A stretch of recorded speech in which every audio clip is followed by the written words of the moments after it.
Halo, assalamualaikum warahmatullahi wabarakatuh. Masih di Miss Arta Channel.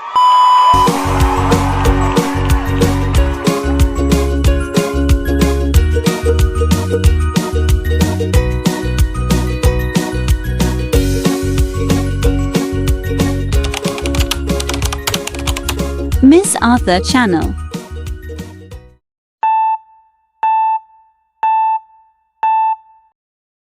Ada yang baru di Miss Arta Channel, biasanya men-share atau membagi menu-menu tentang diet. Hari ini kita ada program baru. Masih tetap kegiatan kami sehari-hari. Ini kita akan membagi pengalaman kami tentang homeschooling. Semoga bermanfaat.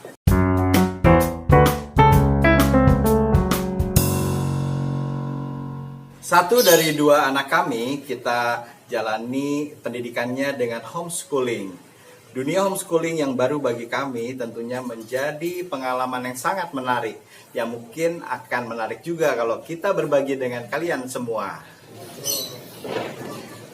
Untuk mengawali cerita tentang homeschooling ini, kita ngobrol-ngobrol bersama istri saya tentang homeschooling yang selama ini kita lakukan untuk anak kami. Baik, untuk pertama nih, anak kita namanya siapa dulu yang di homeschooling? Oke, baik. Yang menjalani homeschooling di keluarga kami adalah anak pertama kami yang bernama Tiara.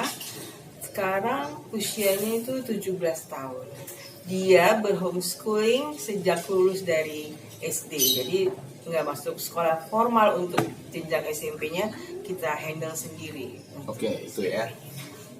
Tapi sebelumnya sekolah di sekolah formal ya? Iya, sekolah di sekolah formal. Nah, kenapa kita melanjutkannya homeschooling? Kenapa tidak diteruskan di SMP lain?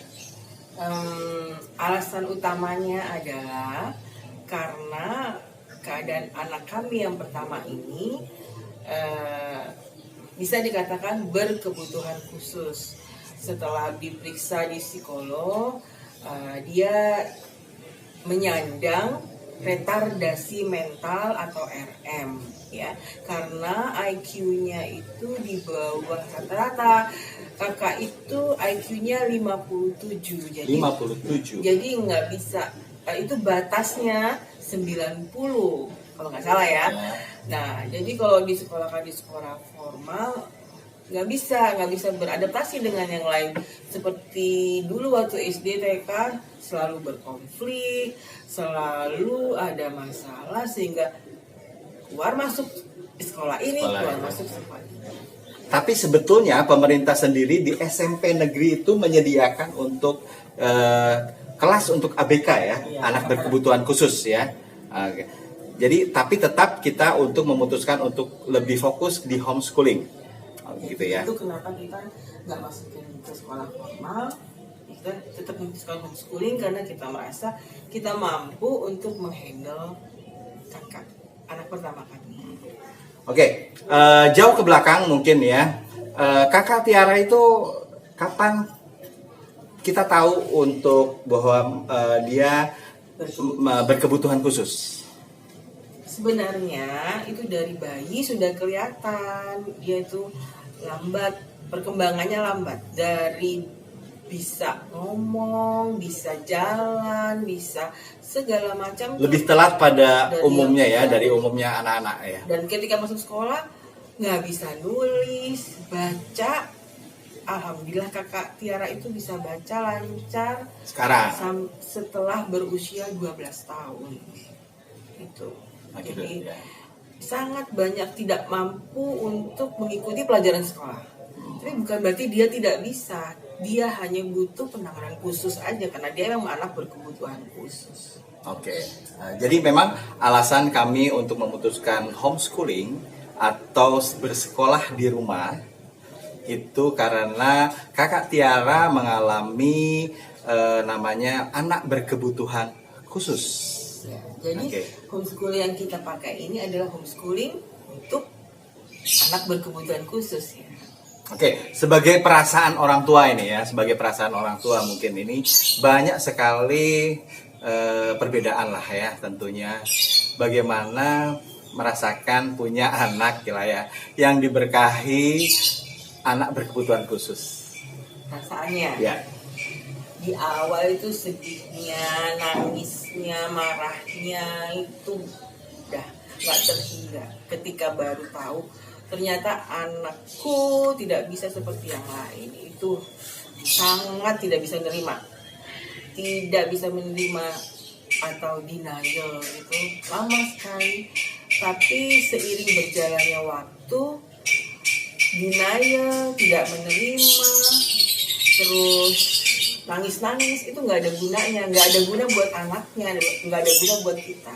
Yang berguna itu hadapi aja, titipan yang maha kuasa, jaga sebaik-baiknya, ya berikan fasilitas terbaik, bimbing dengan cara terbaik. Dan kata banyak ustadz ini ya, menjadi ladang pahala, insya Allah ladang pahala bagi orang tuanya itu ya. Amin. Gitu ya. Sudah tidak ada tangisan, sudah tidak ada kesedihan, tapi yang ada aku hadapi, aku terima, ikhlas. Gitu ya. Dulu kan nangis-nangis. Nangis-nangis betul. Banyak cekcok, banyak nangis-nangis, Banyak saling saling menyalahkan. Nah, itu dah ya. Tapi alhamdulillah berjalan dengan waktu ya kita dewasa sendirilah untuk menghadapi itu ya. Itu yang terpenting ya. Selalu dekat dengan yang di atas. Oke.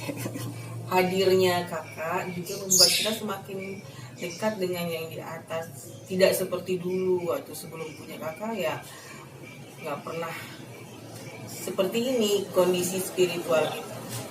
Oke. Mohon bantuan untuk subscribe-nya untuk program-program selanjutnya dalam homeschooling ini kita berbagi pengalaman, kita juga minta masukan dari kalian semua tentunya untuk kemajuan dari anak-anak Indonesia. Oh iya. Ya.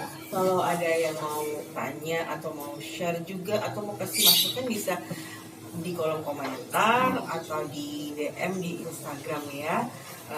Jangan lupa like, share, and subscribe. Nanti kita lihat nanti kita lihat keseharian homeschoolingnya seperti apa sih untuk anak berkebutuhan khusus yang sekarang sudah 17 tahun. Oh iya Pak, dia kan sudah punya teman. Maksudnya ya.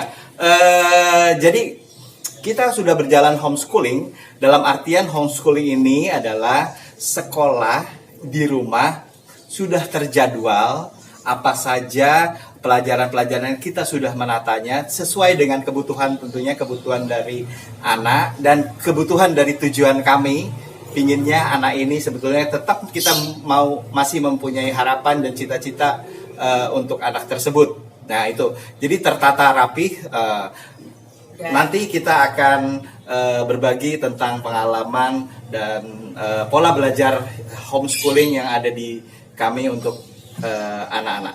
Anak untuk kami. Informasi, anak saya tidak berhomeschooling sendiri karena ada temannya di waktu SD nggak yang sama ya, kasusnya sama, berkebutuhan khusus juga, nggak mau masuk sekolah formal, jadi ayo dong sekolahnya bareng sama kakak Tiara di rumah. Jadi ya untuk teman tidak masalah anak kami ya, karena dia masih punya teman untuk belajar. Jadi tidak ada masalah banget dalam kegiatan bersosialisasi. Nanti kita bisa lihat kesehariannya bagaimana. Tetap tonton program Miss Atta Channel dengan yang baru. Dan mungkin ada program-program lainnya di sini ya. Jangan lupa like, Share, and subscribe. Dukung terus, semoga channel ini bisa berkembang. Terima kasih. Assalamualaikum.